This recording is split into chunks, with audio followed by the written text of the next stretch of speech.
नमस्कार, मैं doctor Amit Kesarwani, founder and director अनुसंधान एकेडमी सिविल लाइंस इलाहाबाद। आप सब लोगों का अनुसंधान एकेडमी के इस यूट्यूब चैनल पे हार्दिक स्वागत व अभिनंदन करता हूँ। Students and followers, UGC net first paper के प्रिपरेशन के दृष्टिकोण से एनवायरमेंट यूनिट के अंतर्गत मैंने लगभग 80 से अधिक वीडियोस अब तक अपलोड करा है। इसी प्रयास में कि आपको महत्वपूर्ण इंफॉर्मेशन और कंटेंट्स प्रिपरेशन के पॉइंट ऑफ व्यू से इस अनलॉक और कोचिंग संस्थानों के बंद होने के दौरान बहुत महत्वपूर्ण फैक्ट्स प्रदान किया जा सके।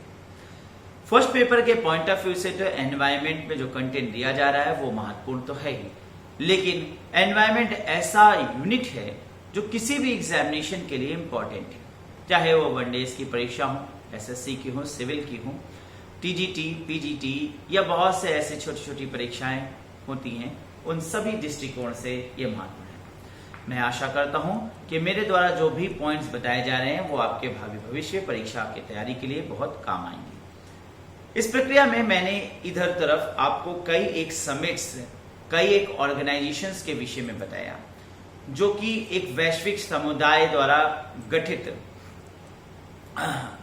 पर्यावरण के सुरक्षा को लेकर महत्वपूर्ण समिट्स हैं। मैंने इस क्रम में अब तक पर्यावरण के सुरक्षा के दृष्टिकोण से विश्व के जाने माने कुछ प्रमुख समिट्स यानी कॉन्फ्रेंसेस की चर्चा की है, जिसमें सबसे पहले मैंने शुरुआत करी आर्द्रभूमि से, दैट इज अंतर्राष्ट्रीय संधि के दृष्टिकोण से आर्द्रभूमि पर रामसर सम्मेलन, जिसकी जो ईरान में 1971 में गठित किया गया। इसके बाद स्टॉकहोम सम्मेलन की बात आती है, जो 1972 में संयुक्त राष्ट्र के तत्वाधान के तहत गठित किया गया था, जिसमें विश्व के काफी देशों ने सम्मिलित हुए और लगभग 109 रिकमेंडेशंस इसके द्वारा दिए गए। इसके साथ ही साथ काफी एक्शन प्लान्स बनाए गए और शुरुआत होती है वैश्विक समुदाय की एकजुटता। संयुक्त राष्ट्र संघ एक प्रकार से युद्ध स्तर पर विश्व को एकीकृत करने का प्रयास करता रहा, जिससे कि विश्व में एकजुटता, पर्यावरण के प्रति सचेतता जागृत हो सके। इसी क्रम में आगे चलकर 1976 में convention on international trade in endangered species of wild Fiona and flora यानी साइट्स की स्थापना होती है, जो विश्व में सबसे बड़ा वन्यजीव संरक्षण समझौता माना गया। आगे चलकर वियना सभा 1985 में जो ओजोन परत को टारगेट करके गठित किया गया। ओजोन परत का जो लगातार क्षय हो रहा है, लगातार डिग्रेडेशन हो रहा है, उस डिग्रेडेशन के प्रति वैश्विक समुदाय को एकीकृत करना, जागृत करना और उन्हें बताना, जिससे कि ओजोन परत की क्षय की समस्या से हम मिलकर निपट सके। इस क्रम में भारत का भी नाम आता है। भारत में 1986 में एनवायरमेंटल प्रोटेक्शन एक्ट अपनाया गया। इसका मूल कारण था उस समय भोपाल गैस त्रासदी का घटना। भोपाल गैस त्रासदी ने भारत ही नहीं बल्कि विश्व के बहुत से देशों को विभोर कर दिया। एक प्रकार से ये इतनी बड़ी त्रासदी थी जिसमें हजारों लोग पलक झपकते ही मौत की कास में समा गए। इसलिए सरकार ने ऐसी कोई त्रासदी दोबारा ना घटे, इसके लिए एकीकृत होकर संसद द्वारा एक एक्ट पारित किया, जिसे एनवायरमेंटल प्रोटेक्शन एक्ट 1986 कहा जाता है। इस संबंध में मैंने इससे पूर्व के वीडियो में डेप्थ में एनालिसिस किया है। आप उसे हमारे साइट पर, हमारे ऑनलाइन वीडियो साइट पे, यूट्यूब वीडियो पर जाकर देख सकते हैं। इसके बाद मैंने इस क्रम में ब्रुटलैंड कमीशन की बात करी, जो विश्व का पहला सस्टेनेबल डेवलपमेंट का मंच, वैश्विक मंच है। सस्टेनेबल डेवलपमेंट मतलब विकास हम करें, विकास को हम ना रोकें, परंतु विकास इस तरीके से किया जाए कि वर्तमान के साथ साथ भविष्य यानी आने वाले संतति के सभी विकास के रास्ते खोले रखा जा सके। 1987 में ब्रुटलैंड कमीशन ने एक न्यू रखी एजेंडा 21 का, इसमें एजेंडा 21 बनाया गया, जिसे आगे चलकर यूएन सेट यानी United nation conference on environment and development 1992 में अपनाया गया, जिसके तहत रियो श्रृंखला की शुरुआत होती है। रियो कॉन्फ्रेंसेस, जिसे अर्थ समिट के नाम से भी जाना जाता है, जिसमें रियो 5 यानी 5 साल बाद सन 2002 में उसकी पुनर्विवेचना के लिए गठित किया गया।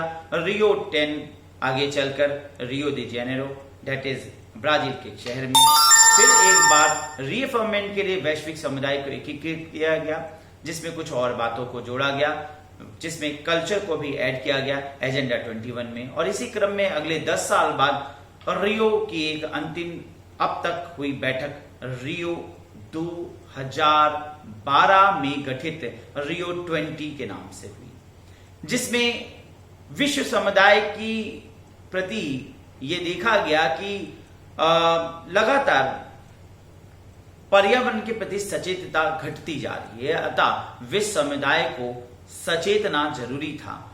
और इसलिए हम कैसा भविष्य चाहते हैं, द फ्यूचर वी वांट, एक डॉक्यूमेंट तैयार किया गया, एजेंडा 21 पर रिफॉर्मेंट किया गया, लोगों को फिर से एक साथ किया गया। परंतु इसके बाद भी ये देखा गया कि वैश्विक समुदाय में सचेतता की मात्रा अभी उतने स्तर पर नहीं पहुंची कि पर्यावरण के प्रति वो सजग हो सके। 1987 में जब ब्रुटलैंड कमीशन होता है, तो ब्रुटलैंड कमीशन सस्टेनेबल डेवलपमेंट को टारगेट करके किया जाता है, लेकिन विश्व में विकास सिर्फ इस प्रकार से किया जाए कि अपने लाभ को ही देखा जाए, और विश्व में विकास के दृष्टिकोण से अन्य तत्वों को ध्यान ना दिया जाए, और बहुत सी ऐसी समस्याएं जो धीरे धीरे सूरसा के मुख की तरह बढ़ती जा रही हैं, उनको रोका ना जाए। ये एक भारी समस्या, ये एक भारी चिंतन का विषय था। इसीलिए उस वर्ष यानी 1987 में ही मॉन्ट्रियल प्रोटोकॉल गठित किया गया। 16 सितंबर सन 1987 में मॉन्ट्रियल प्रोटोकॉल को जनवरी 1 1989 में अस्तित्व में लाया गया, यानी इसका गठन किया गया 1987 में, जो 2 साल बाद एग्जिस्टेंस में आता है, यानी इसको लागू किया गया। भारत ने भी इसमें सहभागिता दर्शाई। मॉन्ट्रियल प्रोटोकॉल वैश्विक पर्यावरणीय इतिहास में बहुत योगदान रखता है, काफी महत्वपूर्ण है, इसलिए इसकी एक एक तिथियां इंपॉर्टेंट है एस्पेक्ट्स के पॉइंट ऑफ व्यू से। पहली तिथि जो यहां पर इंपॉर्टेंट है वो है 16 सितंबर 1987। 16 सितंबर 1987 में मॉन्ट्रियल प्रोटोकॉल गठित किया गया, जिसे दूसरी तिथि यहां पर इसको अस्तित्व में आने की तिथि कई बार पूछा जाता है, वो है 1 जनवरी 1989। 1 जनवरी 1989 में यह अस्तित्व में आया। भारत ने इसमें सहभागिता दर्शाई। इस प्रोटोकॉल के तहत ओजोन परत की सुरक्षा हेतु वैश्विक प्रयास को मजबूत बनाने, ध्यान होगा स्टॉकहोम सम्मेलन में भी हमने ओजोन परत की बात की थी, और 1972 से और फिर 1987 तक हम आए। ये देखा गया है कि ओजोन परत की जो संबंध में वैचारिक की सोच है वो बिल्कुल नगण्य है। लोगों की जो सोच है कि ओजोन परत को बचाना, ओजोन परत के संबंध में विचार को विकसित करना, वो एक प्रकार से शून्य होता चला जा रहा था। इसलिए ओजोन परत को संरक्षित करने के दृष्टिकोण से इस सम्मेलन को गठित किया गया। सॉरी, स्टॉकहोम नहीं बल्कि वियना सम्मेलन।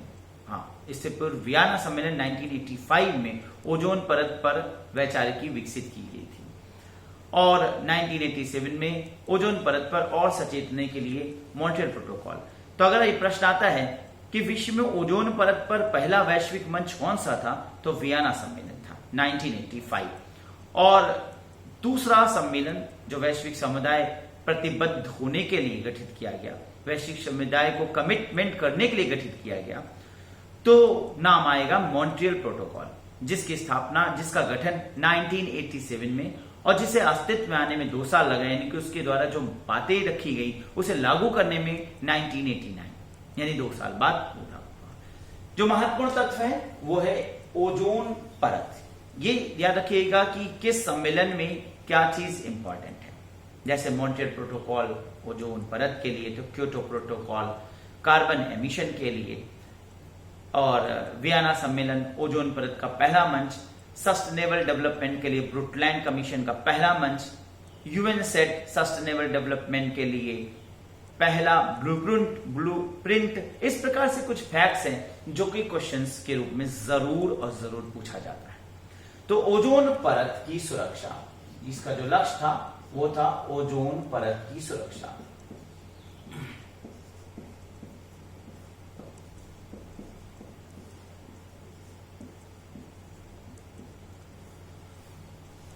तो यहां तीन बातें हमारे सामने दिख रही हैं। पहला, 16 सितंबर 1987 में इसका गठन हुआ। 1 जनवरी 1989 में ये अस्तित्व में आया। अस्तित्व मतलब एग्जिस्टेंस।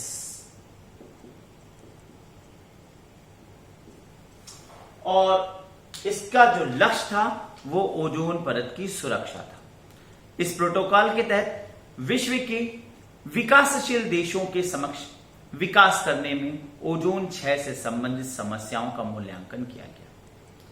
यानी जो डेवलपिंग कंट्रीज हैं वो अपने विकास को कैसे करेंगे। देखिए, सबसे बड़ा प्रश्न आता है जब हम संपोषणीय विकास की बात करते हैं, जैसा कि इससे पूर्व ब्रुटलैंड कमीशन में संपोषणीय विकास की तर्ज पर एक वैश्विक समुदाय का गठन किया गया, एजेंडा 21, जो संपोषणीय विकास पर बनाया गया, जिसमें यह बात कहा गया कि विकास किया जाए, परंतु इस तरीके से विकास किया जाए जिससे कि वर्तमान के साथ भविष्य की सभी रास्ते खुले हों, आने वाले संतति के लिए भी विकास के सभी रास्ते ओपन हों। लेकिन समस्या क्या थी?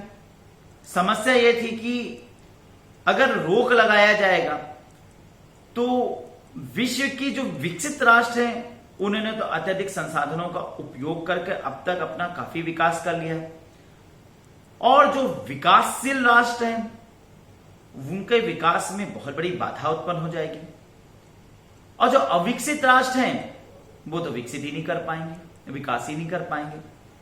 हम यहां पे देखें तो सबसे बड़ी प्रॉब्लम विकासशील देशों को आ रही थी, क्योंकि अविकसित राष्ट्र तो अभी मंदगति से विकास कर रहे थे या विकास ही नहीं कर रहे थे, तो उनके सामने तो प्रश्न ही नहीं था, उनके सामने किसी प्रकार की रोक की कोई समस्या ही नहीं हो रही। विकासशील राष्ट्रों को अपने कार्यों को थोड़ा बाधा उत्पन्न करना पड़ रहा था। अतः कई ऐसे विकासशील राष्ट्र थे जो कि प्रतिबद्धता तो व्यक्त करते थे कॉन्फ्रेंसेस में, लेकिन अपने विकास की गति को मंद नहीं करते थे। प्रमुख बाधा विकासशील राष्ट्रों के सामने आ रही थी। विकसित राष्ट्रों ने तो सुन के अनसुना कर दिया, अमेरिका जैसे राष्ट्रों ने तो प्रतिबद्धता व्यक्त की, कमिटमेंट किया, लेकिन और विकास की गति को तीव्र कर दिया, जिसे आगे हम पेरिस एग्रीमेंट में उनकी चरम उत्कर्ष के रूप में देखते हैं, जिसमें उन्होंने पेरिस एग्रीमेंट को पूरी तरीके से नकार दिया। और जैसे कहा जाए, कहावत है कि चोर चोरी से जाए पर सीना चोरी से ना जाए। अब अमेरिका जैसे राष्ट्रों ने स्पष्ट कह दिया कि हम किसी प्रकार से कोई समझौता नहीं करेंगे और कोई एग्रीमेंट को नहीं मानेंगे। आगे मैं आपको पेरिस एग्रीमेंट में और डेप्थ में इस विषय में बताऊंगा। लेकिन ये वो समय था जब सबसे बड़ा बाधा विकासशील राष्ट्रों को हो रहा था, क्योंकि उनके सामने अभी विकास एक मजबूरी थी और वो विकास की अर्ध अवस्था में थे।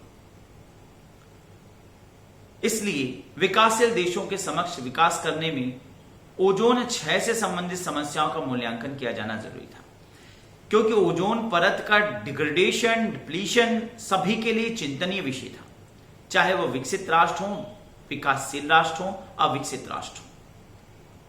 विश्व के सभी नागरिकों के लिए, विश्व के सभी व्यक्तियों के लिए विश्व को बचाना प्राथमिकता है। इस दृष्टिकोण से विकासशील राष्ट्रों के सामने जो चुनौतियां आ रही हैं उन पर चर्चा करने के दृष्टिकोण से मॉन्ट्रियल प्रोटोकॉल का गठन किया गया। अतः उस चुनौतियों के समक्ष कैसे लड़ा जाए, इस पर योजना बनाने की बात रखी है। यहां ध्यान देने वाली बात है कि 1988 में भारत द्वारा वन नीति को भी अपनाया गया, जिसके तहत भारत ने मॉन्ट्रियल कॉन्फ्रेंसेस और फॉरेस्ट फोरम की अगुवाई सितंबर 1993 में किया और मॉन्ट्रियल प्रोटोकॉल की अनुशंसाओं को प्रत्यक्षता अपनाया। भारत ऐसा देश था जिसने सारी समस्याओं को देखते हुए, हर बात को समझते हुए विकास की गति मंद होगी, यह बात स्वीकारा, परंतु मॉन्ट्रियल प्रोटोकॉल की अनुशंसाओं ने रिकमेंडेशन को प्रत्यक्षता अपनाया। और इस प्रकार से पता चलता है कि भारत पर्यावरण के प्रति कितना जागरूक है। इस मॉन्ट्रियल प्रोटोकॉल में कुल 1997 देशों ने अब तक इस ट्रीटी को साइन किया और 2012 में मॉन्ट्रियल प्रोटोकॉल ने अपनी 25वीं वर्षगांठ पूरी की, जिसमें साउथ सुडान जो नवनियुक्त राष्ट्र था उसने इस ट्रीटी को साइन किया। अब लगभग 200 से अधिक देश, 200 के आसपास देश यानी 197 देश मॉन्ट्रियल प्रोटोकॉल की प्रतिबद्धता को स्वीकारते हैं और इसके रिकमेंडेशन को मानने के साथ अपने विकास की गति को एक सीमा रेखा में रखकर प्रयास कर रहे हैं। इस प्रकार से मॉन्ट्रियल प्रोटोकॉल वैश्विक समुदाय को एकजुट करने, वैश्विक समुदाय को एकीकृत करने में अपना बहुत महत्वपूर्ण योगदान देता है।